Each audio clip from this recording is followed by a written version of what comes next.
Hello दोस्तों, स्वागत है आपका नए वीडियो में नए टॉपिक के साथ। आज का टॉपिक है कंप्रेसर। कंप्रेसर एक ऐसी चीज़ है जिसको आपने कई बार देखा होगा। जैसे कि अगर आप कभी बाइक में या कार में हवा भरवाने गए होंगे तो आपने इस तरीके का कंप्रेसर देखा होगा। कंप्रेसर इसके अलावा और भी कई तरीके के होते हैं जो कि इंडस्ट्रीज़ में यूज़ करे जाते हैं। तो आज की वीडियो में हम जानेंगे कंप्रेसर क्या होता है, ये कितने टाइप का होता है और ये कैसे काम करता है। तो शुरू करते हैं आज के वीडियो को। तो सबसे पहले हम जानेंगे कंप्रेसर होता क्या है। कंप्रेसर एक ऐसी मशीन है जो एयर को कंप्रेस करती है और उसके प्रेशर को बढ़ाती है। एयर कंप्रेसर एटमॉस्फेयर से एयर को लेता है और इसको कंप्रेस करके इसका प्रेशर बढ़ाकर एक स्टोरेज वेसल में भेजता है। वहाँ पर यह हाई प्रेशर वाली एयर स्टोर रहती है और जब कभी हमको ज़रूरत पड़ती है तो एक पाइपलाइन के थ्रू हम इस एयर को यूज़ कर लेते हैं।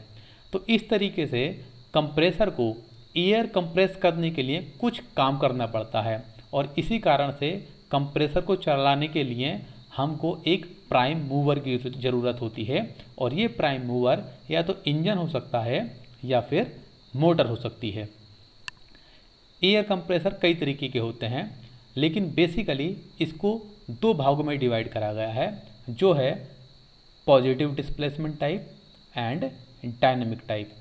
पॉजिटिव डिस्प्लेसमेंट भी दो तरीके के होते हैं, जिसमें पहला है रेसिप्रोकेटिंग एंड सेकंड है रोटरी।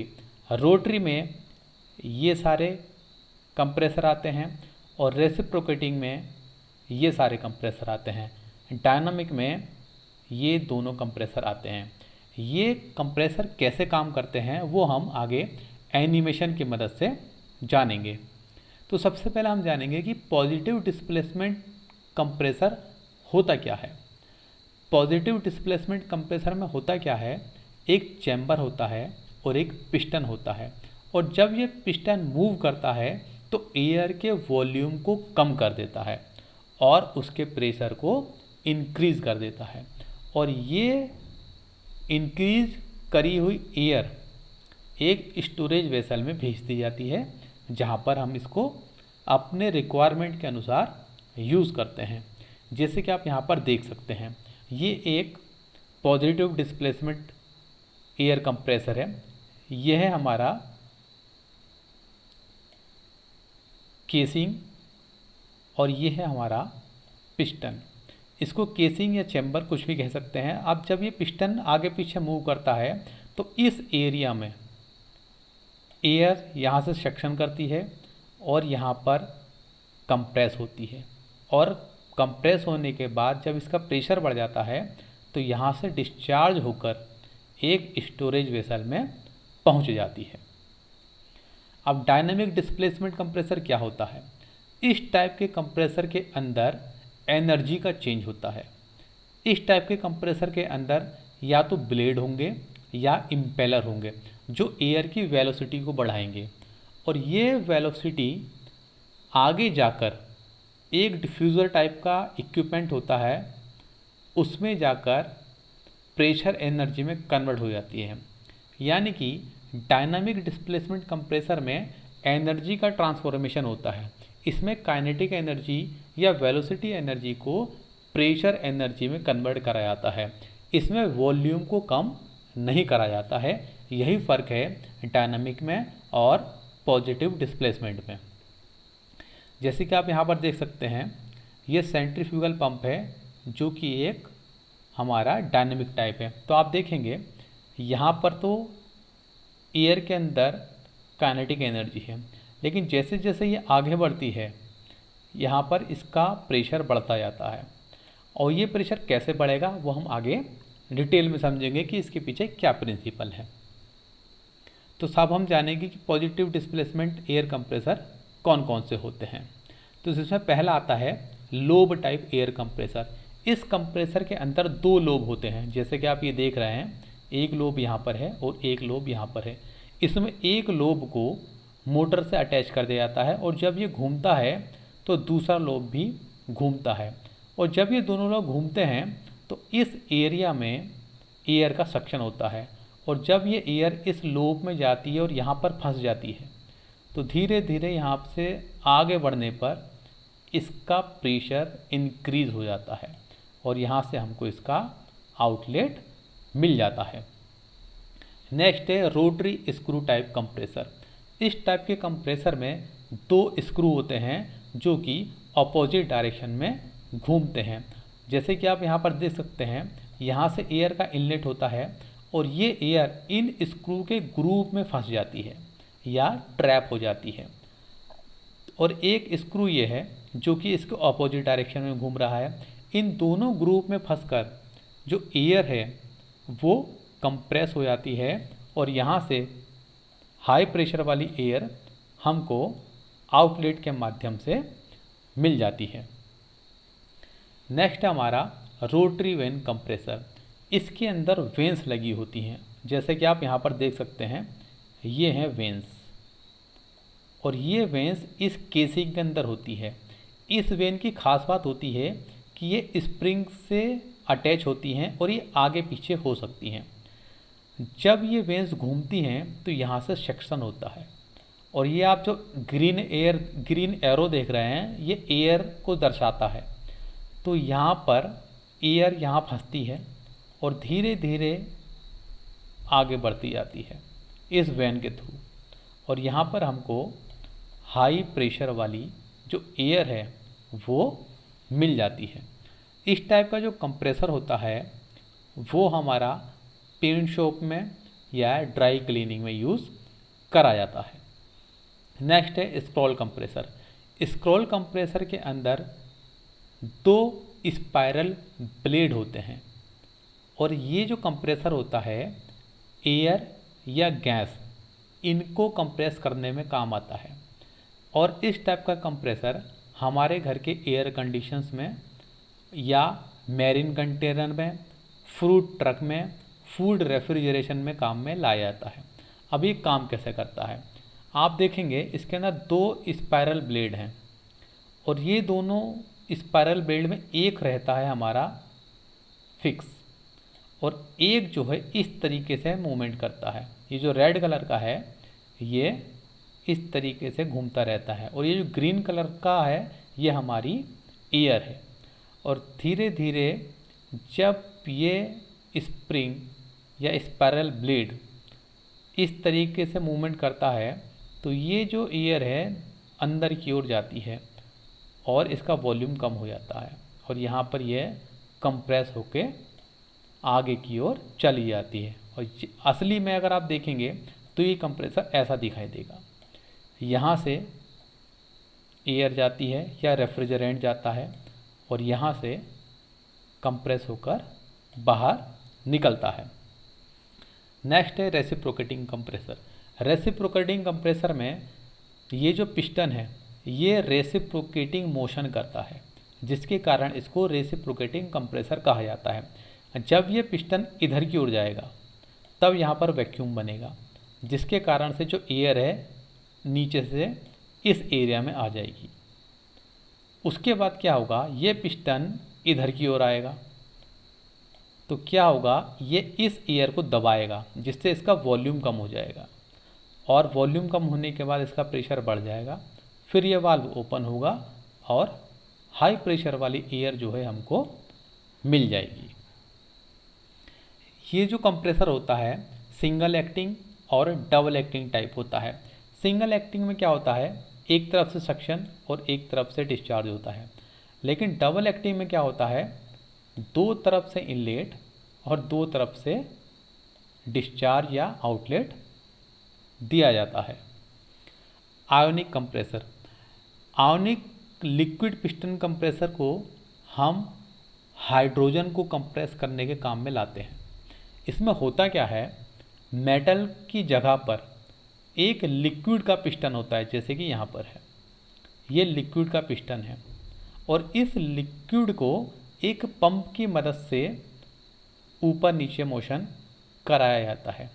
अब ये जो आयोनिक लिक्विड है ये होता क्या है, ये एक ऐसा साल्ट होता है जिसका मेल्टिंग पॉइंट 100 डिग्री सेंटीग्रेड से कम होता है, जैसे कि टेट्राफ्लोरोबोरेट, हेक्साफ्लोरोफास्फेट।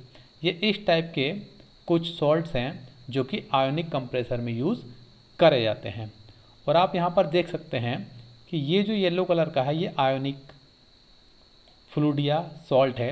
यहाँ से हाइड्रोजन गैस आती है, कंप्रेस होती है, फिर नेक्स्ट सिलेंडर में आती है, फिर कंप्रेस होती है, फिर नेक्स्ट में जाती है और कंप्रेस होती है। और इसी तरीके से आगे बढ़ते बढ़ते ये जब तक हमको रिक्वायरमेंट के अनुसार प्रेशर नहीं मिल जाता है ये आगे बढ़ती रहती है। फिर है हमारा डायफ्राम कंप्रेसर। डायफ्राम कंप्रेसर के अंदर एक फ्लेक्सिबल डायफ्राम होता है जो कि सिलिकॉन या रबड़ का बना होता है। और इसके अंदर होता क्या है, ऑयल भी होता है। वो हम आगे देखेंगे कि ये कहाँ पर और कैसे काम करता है। लेकिन ये जो डायफ्राम कंप्रेसर होता है सीएनजी और हाइड्रोजन प्लांट्स में यूज़ करा जाता है और ऐसी जगहों पर करा जाता है जहाँ पर हमको कम प्रेशर की आवश्यकता होती है। इसको आप यहाँ पर आसानी से देख सकते हैं। इस एनिमेशन में आप देखेंगे ये इस तरीके से फ्लेक्सिबल एक डायफ्राम होता है और ये इस ऊपर नीचे ऐसा मोशन करता है। तो आप यहाँ देखोगे यह है हमारा एक पिस्टन। जब ये नीचे की ओर आता है तब क्या होता है, ये ऑयल नीचे आएगा और ये है हमारी गैस जिसको हमें कंप्रेस करना है। और ये जो है ये है हमारा डायाफ्राम। और ये डायाफ्राम ऐसा होता है कि गैस और ऑयल मिक्स नहीं होता है। इसके बाद क्या होता है, डायाफ्राम के अंदर गैस भर गई लेकिन अब ये कंप्रेस नहीं हुई है। अब ये पिस्टन जाता है ऊपर की ओर और ये ऑयल भी ऊपर की ओर जाएगा, जिससे ये गैस इस तरीके से कंप्रेस होगी। जैसे जैसे ये ऑयल ऊपर जाता रहेगा ये इस तरीके से गैस कम हो जाएगी। और आप देखेंगे यहाँ पर एरिया बिल्कुल कम हो गया है, यानी कि यहाँ पर क्या होगा, गैस का जो वॉल्यूम है वो कम हो गया है और फिर से ये प्रोसेस स्टार्ट हो जाएगी। यानी कि आप देखोगे पहले ये प्रोसेस है, फिर यहाँ पर इधर की प्रोसेस हुई, फिर ये वाली प्रोसेस हुई और फिर ये वाली प्रोसेस हुई। एक तरीके से ये समझ लीजिए जिस तरीके से ये रेसिप्रोकेटिंग कंप्रेसर काम करता है ये सेम वैसे ही काम करता है, लेकिन इसमें रेसिप्रोकेटिंग एक्शन जो है एक डायाफ्राम के अंदर हो रहा है और ये जो ऑयल है ये इसको कंप्रेस कर रहा है। फिर आता है हमारा डायनेमिक डिस्प्लेसमेंट कंप्रेसर। इसमें पहला है सेंट्रीफ्यूगल कंप्रेसर। ये सबसे फेमस कंप्रेसर है और ये उन जगहों पर यूज़ करा जाता है जहाँ पर हमको कंटिन्यूस कंप्रेस एयर की आवश्यकता होती है। इस टाइप के कंप्रेसर में इम्पेलर ब्लेड होते हैं जो किसी भी एयर या गैस की वेलोसिटी को बढ़ाते हैं और ये हाई वेलोसिटी वाली गैस डिफ्यूज़र में जाती है, उसके बाद केसिंग में जाती है जहाँ पर इसकी वेलोसिटी एनर्जी प्रेशर एनर्जी में बढ़ जाती है। इस टाइप का जो कंप्रेसर होता है वो petrochemical plants, natural gas plant, chemical plants, oil refinery में यूज़ करा जाता है और इसके द्वारा हम 6.9 मेगापास्कल का प्रेशर ले सकते हैं। तो ये काम करता है हमारा बर्नौली थ्योरम पर। अब बर्नौली थ्योरम क्या कहती है, बर्नौली थ्योरम कहती है जब भी कोई फ्लूइड फ्लो करता है तब उसके अंदर 3 टाइप की एनर्जी होती है, काइनेटिक एनर्जी, प्रेशर एनर्जी और स्टैटिक एनर्जी। और ये तीनों एनर्जी का योग हर जगह इक्वल रहेगा, जैसे कि आप यहाँ पर देख सकते हैं। अगर एक पॉइंट पर ये 3 एनर्जी का योग 30 है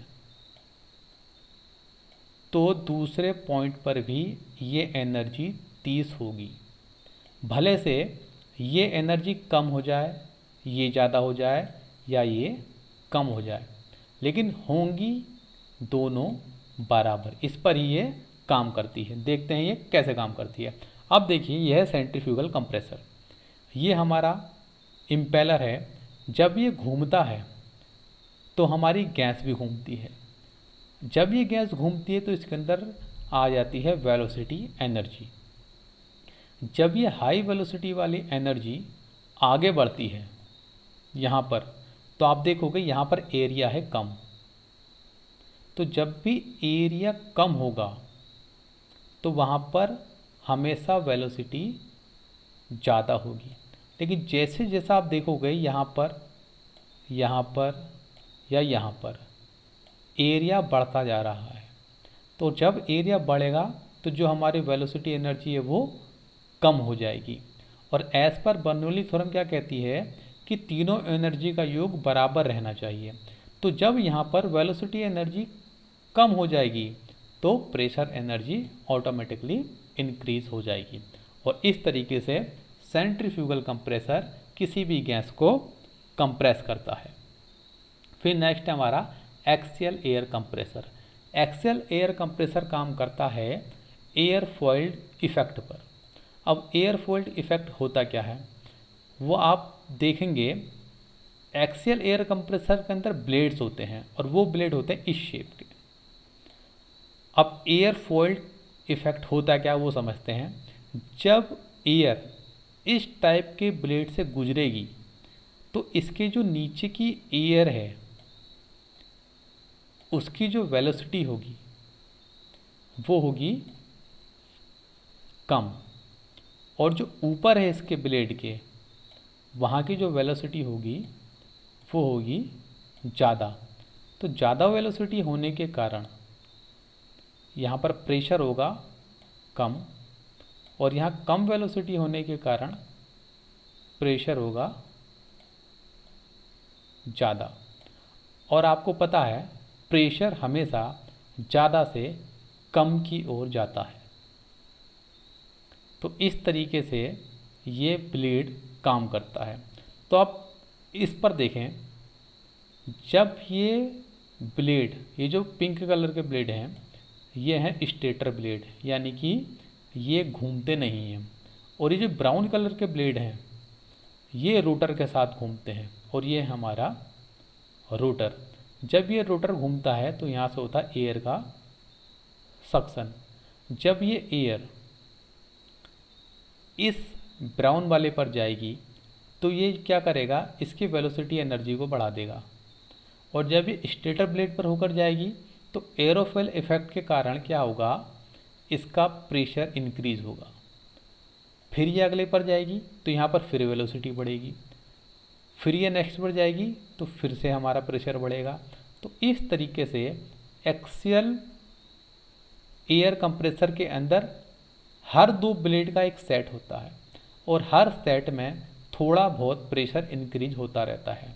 और फाइनली यहाँ पर हमको अपना रिक्वायरमेंट के अनुसार प्रेशर मिल जाता है, और यहाँ से ये हमारा डिस्चार्ज हो जाता है।